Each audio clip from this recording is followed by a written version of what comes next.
Hello, I am Mac, at least for a day. This is No Man's Sky Update 1.38, Patch Notes and Demonstrations.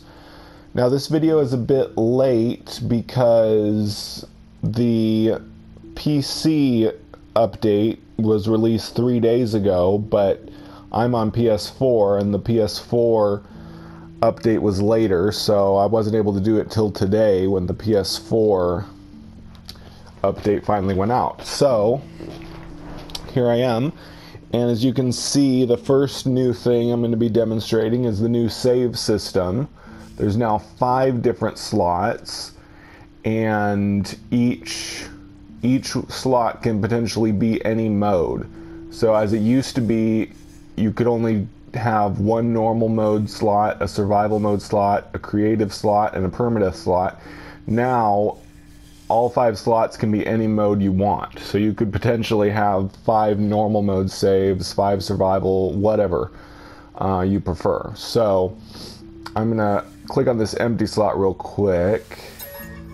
And as you can see, it opens up the selection so I can select a mode. Yeah, and if I cancel it, it just goes back. I was hoping it would let me cancel, otherwise I wouldn't be able to go back and do what I want. So that's the new save system. So they basically have opened it up so that we can choose any mode we want in 5 different slots. So that's pretty awesome. Gives us much more freedom to have different saves to fit our play style rather than only having one per mode. Okay, so I'm gonna go to my normal mode save to demonstrate the rest. Hopefully it works. I haven't even logged into the game yet since the update, so hopefully nothing went wrong with my save file. It should be fine. I mean, there was a lot of problems with the experimental branch when they were testing the new save system, and like, you know, save files were corrupted and all that stuff, but I think they've got it fixed. I mean, I heard that when it went out to PC there was no problems. So yeah, so it loaded my game. So everything seems to be fine. And another part of that new save system is that we now only have 2 save slots per game for game save. You used to have 3. You could have up to 3. And it's a little complicated. Only one of them is always automatic saves, auto saves, and the other one is manual saves, but it's a little confusing because they kind of switch position. Like, so I guess, well, from what I've read on Reddit anyway, sometimes the autosave is on the bottom, sometimes the autosave is on top, and vice versa, but one of these is always a manual save and the other one is always an autosave. Now an autosave happens when you exit a ship, and there's like several other things that can cause an autosave, like claiming a base and things like that. And then manual saves are when you build a save point and use it, or use a waypoint at a location on the planet. The only thing I really don't like about that is that you can only do a manual save on planets. You can't do a manual save in a space station. And I won't go into why that's can be problematic, but I'm hoping that someday they'll add either the ability to build save points on space stations, or like have like a special device on every space station that you can save your game with, because I don't like it that I can only make an auto save in the space station by getting out of my ship. So that's just my little complaint, but I mean, I haven't tried it out yet. It might work just fine that way, but that's just my thoughts. Okay. Oh, and then the next thing, the next new feature is being able to scan ships, and it tells you, yeah, it tells you the class. This is a shuttle and it's a B class, and how much it's worth. It doesn't seem to show you how many slots. That's a bit disappointing. Because, like, the main thing you want to know, well, one of the main things you want to know is how many slots it has. Well, that's a shame. So at least you can tell the class, which is good, but you can't tell the slots.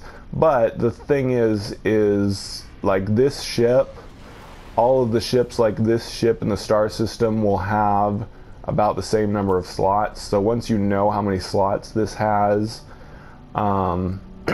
you can basically just scan all of the ships like this one until you find the A rank or the S rank that you're looking for. So it's definitely going to be useful. It's going to make it easier to find, higher class ships. It won't let you see the number of slots. You're still going to have to manually talk to the guy, make an offer, and then see that it has 25 slots. But like I said, once you know how many slots this type of ship has in the star system, then you can just scan them all for their class until you find a high class. So that's that new system. I guess I can scan my own ship. Yep, it's an A hauler, so it's correct. Wow, it's worth 112 million. Nice. It is a max slot after all. I guess the worth can kind of give you a clue as to how many slots they have. Maybe. But of course, there's lots of factors that determine how much a ship is worth, including the class and the number of slots. So it'd be nice if they had just added that, just made it so that it said slots, and then it told you the number of slots. But oh well, they went to all the trouble of adding that without adding one of the most important parts of the feature. But oh well. Okay, next is I'm going to use the Terminus portal to go back to my base to demonstrate the next couple things.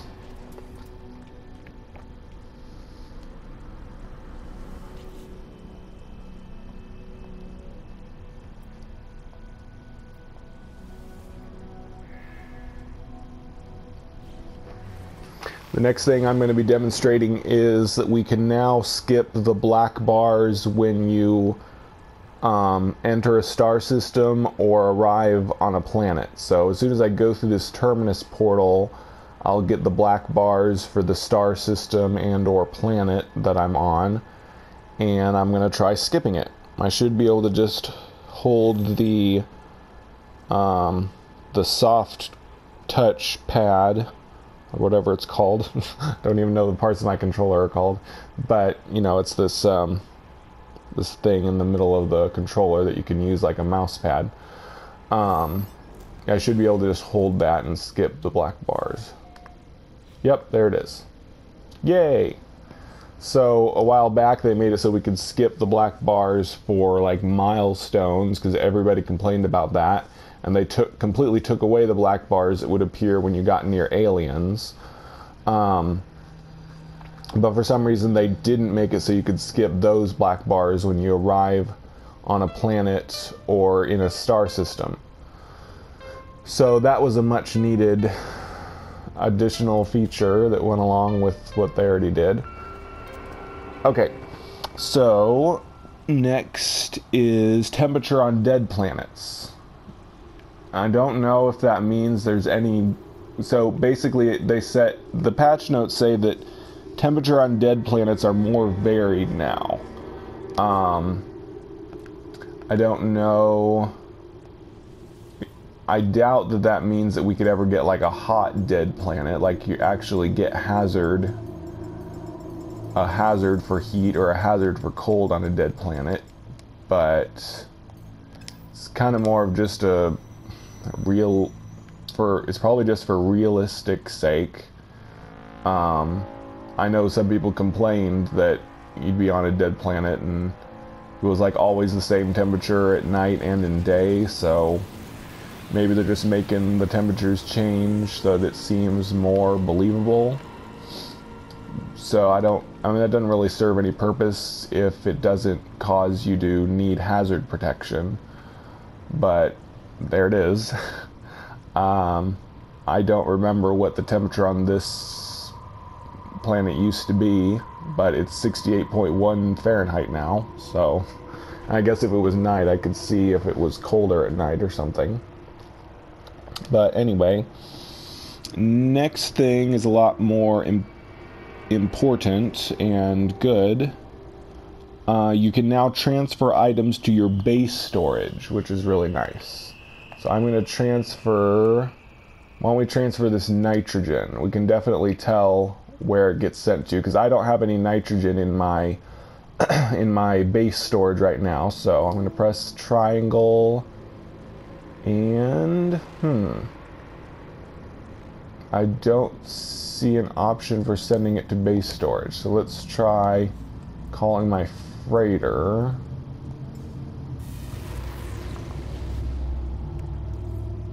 There we go. Yeah, so I guess you either have to be in the star system where your planet base is, or your freighter has to be in the star system. Then you can send it to your storage container inventory.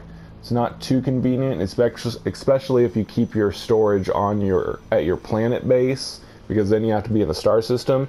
But if you're like me and you keep your storage on your freighter, then it's very convenient. So I'm going to send this nitrogen to my base storage on my freighter, and we're going to go up there and see where it ended up, see if it worked. The complaint I've heard people say about this is that you don't get to choose which box it goes in. You get 10 base storage boxes, and you don't get to choose. If you've transferred the way I just did, you don't get to choose which box it goes into. So, but I don't mind that. If I'm going to throw something in base storage, I don't mind just letting it randomly go to wherever it's going to go, unless it goes in order, which would be really nice. That's why I'm going in here to test it, to see, because if it like automatically puts it into the 0 box or the 1 box, I don't think I have anything in the 0 box. So hopefully it puts it in chronological order, or not chronological order, numerical order.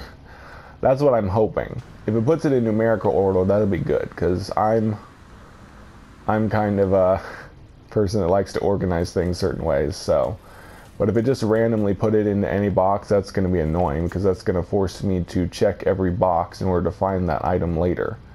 So let's see if it sent it into box number 0, I hope. Oh darn, box number 0 was full, so in that case maybe it sent it into box 1. Yay, okay, so I don't know in fact, let's test it again to see if there's a slot in. Let's take out the Radnox, and then I'll turn away. So okay, now I'm going to send it to storage container again. Hopefully it will have sent it to 0. Yay, okay. So that is pretty good. I'm happy with that. That means I should always, if I use that a lot to send items to my base storage, then I should always start at the earliest number, the lowest number. My words are not working well today. The lowest number, and if that's full, go to the next number up, and so on until I find the item that I sent here. So that's pretty good. Pretty good system. I like it. I mean, they could have made it so that we could choose which box to go put it into, but I'm fine with that. I'm fine with just throwing it up into the base storage. And I think that is going to encourage people to put their base storage in their freighters more, because like you saw, I wasn't able to access it until I called it to the same star system. So you're not going to really be able to use that unless you put it on your freighter, because otherwise you won't, if you're not in your home star system, you won't be able to send it to your planet base. So I think this is really going to encourage people to put their storage in their freighter, which isn't a bad thing. Honestly, I hate having my storage containers on my planet base, because they're always ugly and kind of mess up my mess up whatever I'm building, so that's why I put them on my freighter anyway. So, on to the next thing. The next thing is exotic ship audio. So I have an exotic ship, luckily.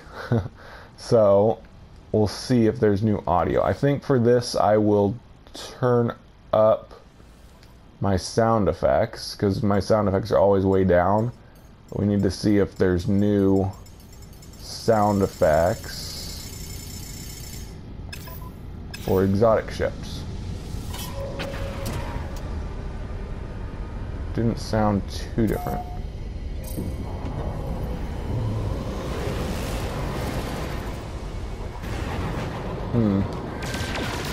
Really doesn't sound different to me. Boost sounds the same. Shooting sounds the same. I'm not sure what the audio is that changed. I'll probably have to figure that out as I go along. Because it said audio changed for exotic ships, both the player's ship and NPC exotic ships.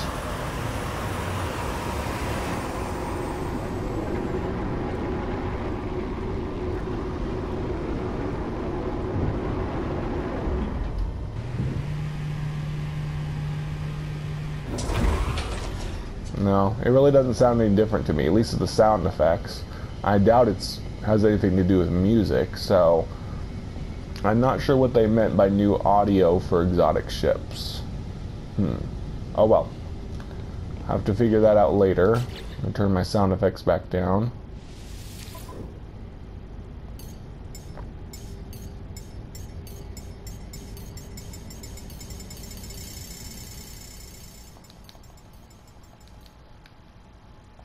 Okay, the next thing is, need my ship back.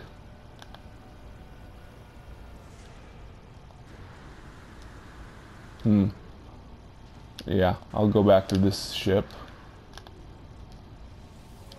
Okay, the next thing is,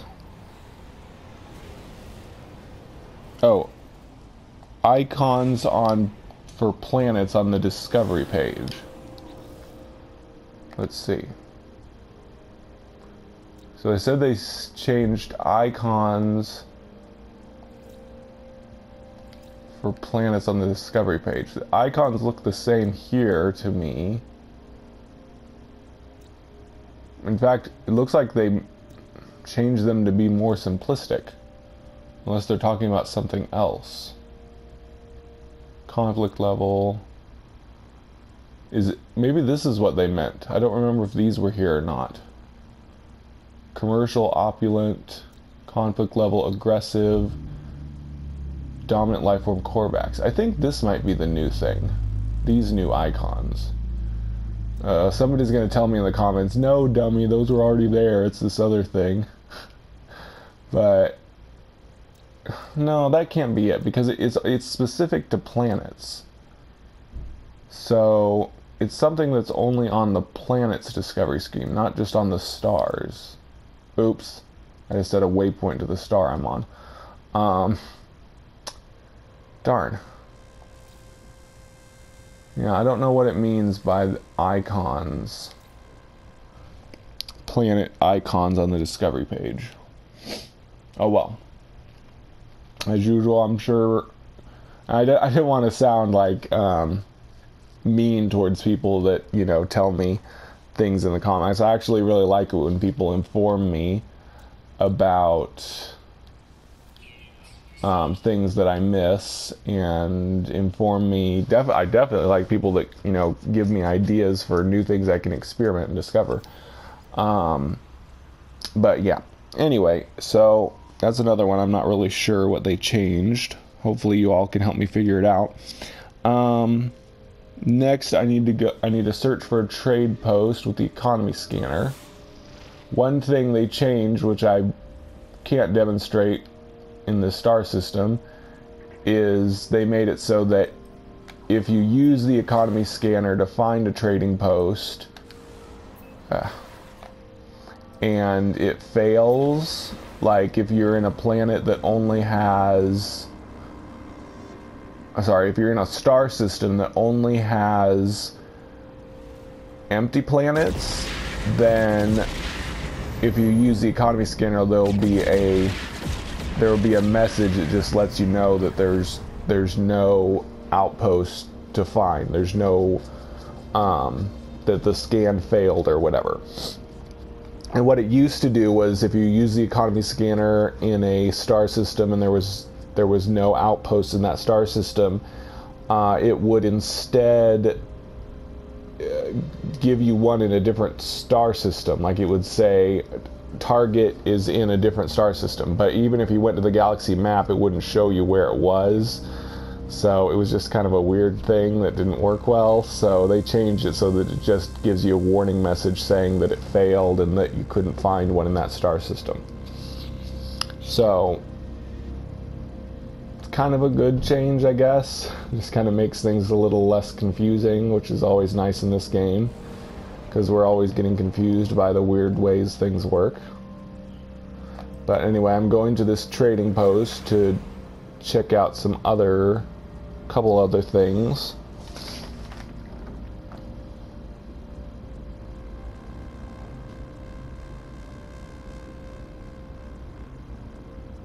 Let's see, what kind of planet is this? Hopefully it is hazardous.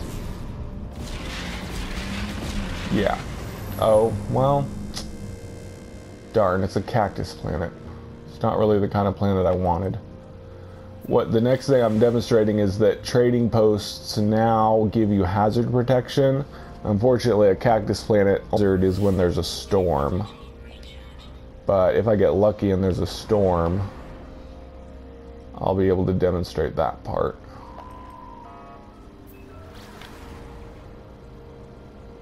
And it used to be that. This is actually a bug fix. At least I think it is. Yeah, I think it's actually a bug fix, that because trading posts used to give hazard protection when you stood under them, but I think in the Foundation update, for some odd reason, that was taken out, and it stayed that way for a long, long time. Standing under a trading post never gave you any hazard protection. So they finally, after many people complained about it, finally switched it back so that you could still have hazard protection under a trading post.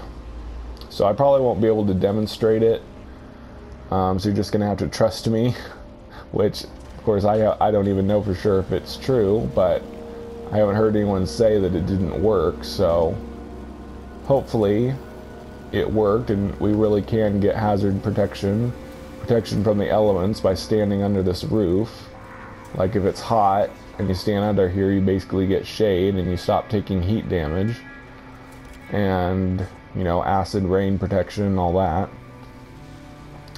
But the other thing I want to show, which I also might not be able to show, is they made it so that there's no longer any negative numbers. Like it used to be, if you bought up everything in the trade terminal, it would say that it had a negative amount of the item. People kind of made fun of that, saying that I crashed the Star System's economy by buying all the plutonium, because now they have negative 100 plutonium. So let's see. Nope, just 0 plutonium. And the other thing with this, right after 1.37, this was kind of a bug that they thankfully fixed. Like if you bought everything in a trade terminal, like that trade terminal would almost never refill on that item. Like it could be like several real life days before it finally refilled. Like someone told me it took 3 days or 3 play sessions before it finally refilled the item. And it didn't used to be like that. They used to refill like the next time you played, it would be refilled. But now they make it so that it refills over time. So I guess the plutonium is going to slowly go back up like after several minutes or something. I don't know. So that's good, because a lot of people were complaining, and I even noticed it too, that if I bought up all the items in my trade terminal at my base, then I wouldn't be able to buy anything else at my base. Everything would be at 0. And that's going to help me in survival mode. My survival mode series right now, I bought up all the useful items when I had to repair all the stuff that got damaged at my base, and there was nothing else to buy at my base for, like, even in the second episode, there was still nothing I could buy at my base. So I'm glad they changed that so that my trade terminal at my base will still be useful in survival mode. Okay, next I am going to go to a portal. Oh yeah, another thing they fixed, which I forgot to write down. Whoops. What? Uh-oh. I'm getting some kind of... whoa, uh-oh. Bugs still happen. Whoa, okay. I have lost control of my ship. It is bugging out. Okay, are you good now? Okay. Maybe a new bug near trade terminals is trying to fly. The other thing was, and I think I even used my jetpack to try to prevent it. Big ships like this used to, and it still launched me like 3 feet from my ship, but thankfully it didn't launch me all the way off the landing pad. With big hauler ships, it used to be it would like launch you clear off of the trade platform. Yeah, and they finally fixed that, but it still launches you like 3 feet in front of the ship, but oh well. Anyway. Okay, so like I said, I'm going to a portal, and I'm going to use the portal to go to a lush planet that I know of that has lots of storms, because the next thing I want to show is that they fixed storms on lush planets. I don't know if they really fixed it. I don't think it was a bug, but in 1.37, for whatever reason, they made storms on lush planets be toxic.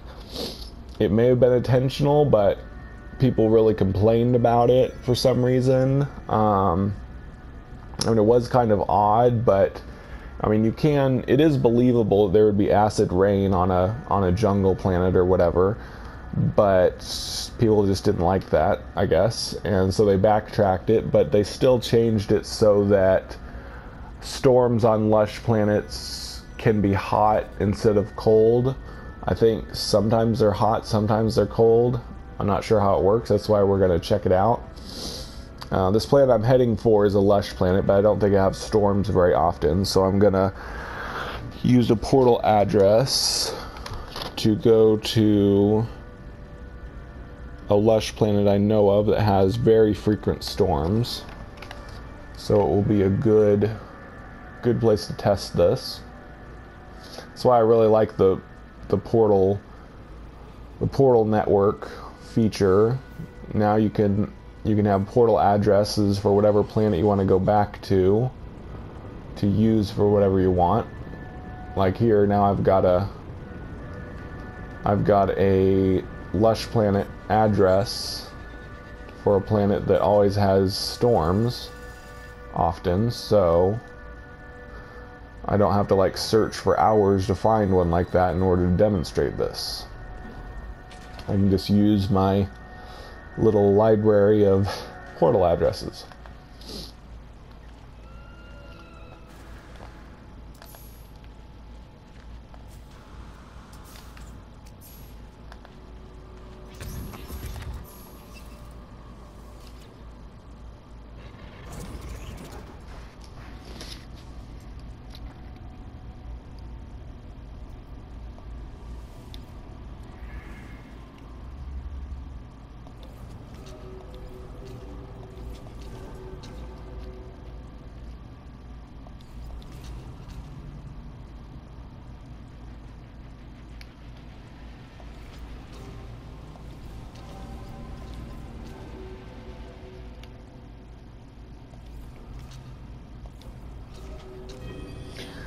Now, someone in my spacing guild was saying they had some trouble with, hopefully they haven't been messed up at all. I guess we'll test now to see if they still work all right.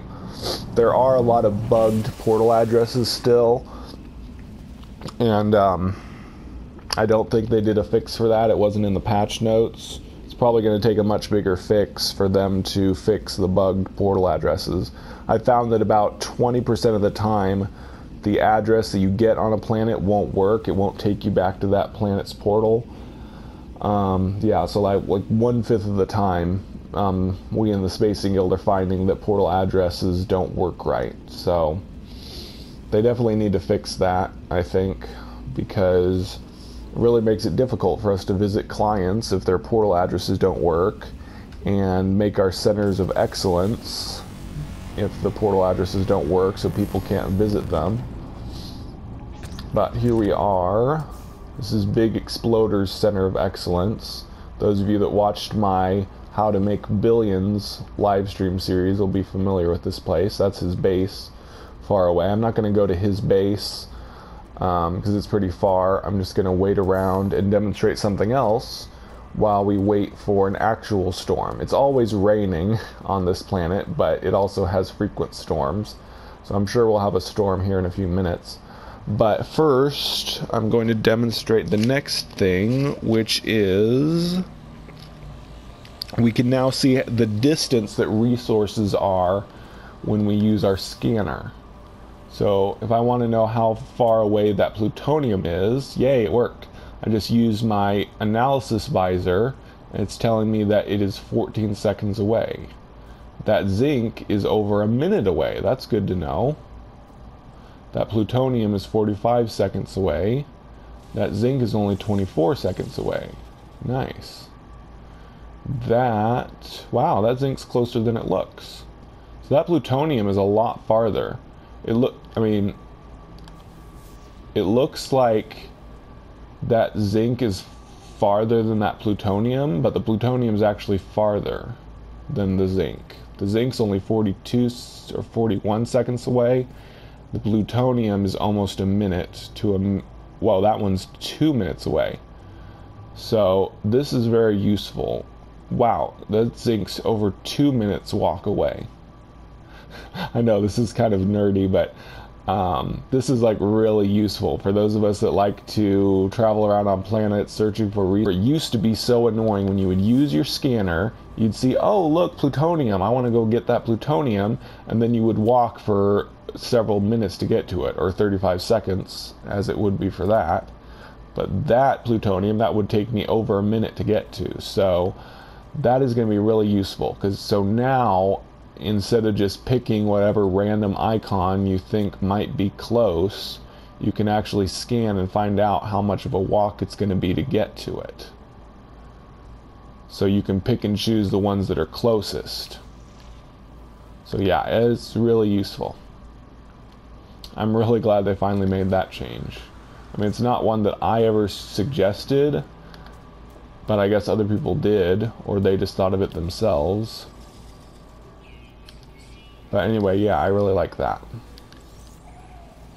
It's still not storming. I really want to see what kind of storms this moon has. If it's hot or if it's cold. So I think I will go ahead and go to Big Exploder's base.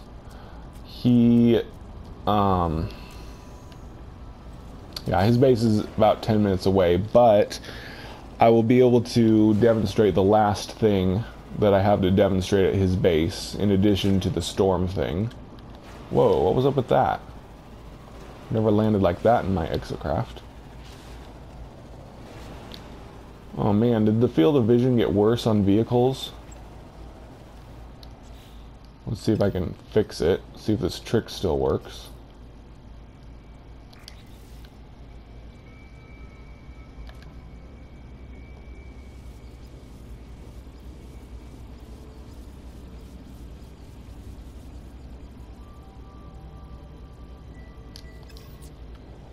There we go. Yep, trick still works, that's good. Wow, I'm really zoomed out.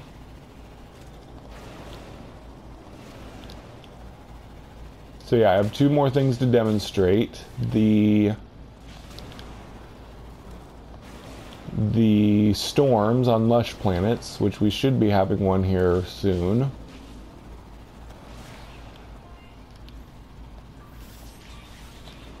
And then there's one more thing at Big Exploder's base that I need to demonstrate.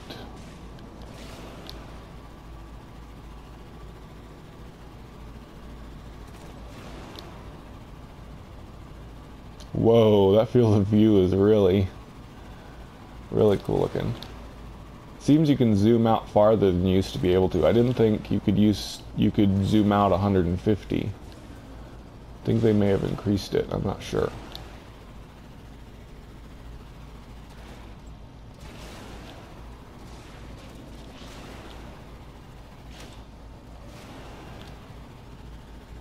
So, sorry this is going to drag the video out a bit longer. You can skip through this if you want to, obviously, with the magic of YouTube. Skip this little driving if you want to get to the last couple demonstrations. I don't really do edits or retakes, so whoops. The advantage of that, obviously it hurts the quality of my videos, but the advantage is that I can put out a lot more videos than somebody that heavily edits their videos. That's just my style, that's my format for my channel. Quantity over quality, which sounds bad, but sometimes what you want is quantity. They haven't done a fix for trees on lush planets yet, but they said they're working on one.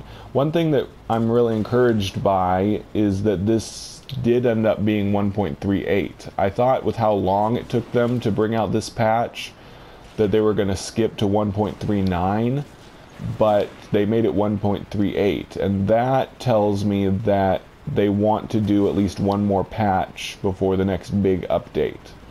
Because they probably would have gone ahead and skipped to 1.39, because this is a pretty big patch. I'm not going through all of the patch notes because there's a huge amount of bug fixes and stuff. I'm doing most of the new tweaks, but I'm not going through the plethora of bug fixes because I can't really demonstrate them, and you know, they're not super major. I am going to mention a couple bug fixes right now. AMUs no longer mistakenly give you Heridium. I ran into that bug in my How to Make Billions live stream series. I built a couple autonomous mining units on an Iridium resource pile, and it gave me Heridium instead. Heridium is like, you know, super common, and that wasn't really much good to me. I needed Iridium. So, and somebody had warned me about that bug, but it happened to me anyway. But they fixed it, supposedly. So now you can make autonomous mining units without fear of them giving you only Heridium. So that's Iridium right there. That's the kind of element I was talking about. I built a couple autonomous mining units on an Iridium pile, and it gave me Heridium, the blue stuff that's on every planet. But now you can build AMUs without fear of that happening. And the other bug fix that I wanted to mention was they added the spectral classes back to stars in the galaxy map. I guess that was a bug. I mean, you think they would have known they were doing that, but I'm glad they backtracked it, I guess. I mean, spectral class of stars I don't think is too useful. Some people claim that the spectral class of a star affects what you can find on the planets in that star system, but other than color, we already could tell what the color was. Color affects things slightly, just because there's rubium, viridium, and somatogen, depending on what color star it is, but As far as spectral class goes, I don't know if that really affects things a whole lot. But Hello Games seemed to think it was important enough to put back in. So anyway, like I was saying, Hello Games promised that they're working on a fix for the trees on lush planets. As you can see, I'm like going through forests of trees with 3 trees, which is definitely not good. So hopefully they will get that fixed, and maybe it will be in 1.39. Maybe in 1.39 we'll have a bunch more trees and bigger trees, hopefully. That's what I'm hoping for anyway. That would be a nice finale to the 1.3 patches. Okay, so last thing I need to demonstrate is we can now scan. Ooh, it's storming. It's a hot storm. Yay. Nice. And it's 3 arrows. That's, wow, yeah. That's a much stronger storm. Like, oh man, it was storming all that time, I didn't even notice. But yeah, that's pretty cool that it now does a 3 arrow storm, which is going to make lush planets more, ooh, well, the storm finally stopped. Oh, but my hazard protection is not going up. That's not good. Oh, there we go. Now it'll go back up. So, and it used to be, I think lush planets, the cold storms on lush planets would only be 2 arrows taking it down. So the arrows that you see on by the bar, that shows you how quickly it's going up or down. And I think storms on lush planets were always just 2 arrows for cold. So when it's a hot storm, it's 3 arrows. So hot storms are much more severe than cold storms. And another thing I forgot to write down, which is actually one of the most important changes in this update, is that in survival mode, there are now lush planets that do not have extreme sentinels. It used to be in survival mode and permadeath, every lush planet would have extreme sentinels that attack you on sight. But now there's a small chance that you can find a lush planet that does not have extreme sentinels in survival mode, and I assume permadeath mode. So that's going to make a lot of survivalists happy that they can finally find lush planets. It's not every lush planet, but they can have a chance to find a lush planet that does not have extreme sentinels. Okay, now the very last thing is we can now scan plants in people's bases, and it will tell us how much growth time is left. This is fully grown. I don't see anything about growth time, so I'm going to pick it, and it should tell me how much time's left. Ooh, nice! And it's a real time counter, too. Growth time remaining, 14 minutes. Nice. That is really cool. I like it. That'll also help us test the timing on hydroponic trays as well, because they have varied time depending on whether you recharge them or not. But yeah, I really like that real-time counter, so you can tell exactly when it's going to finish growing. I assume that's the total growth time and not the time that it's going to take it to go to the next stage, but I don't know. More experimentation is required.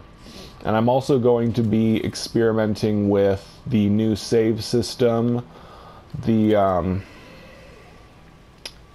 Now that we can have multiple normal mode saves, etc., I'm going to make a new normal mode save, and I'm going to test if it's possible to visit your normal mode save on one of your other normal mode saves. Sorry, visit the base of one of your normal mode saves when you're on your other normal mode saves, to see if it's actually possible to have multiple bases that you can visit on each of your saves. That would be really cool.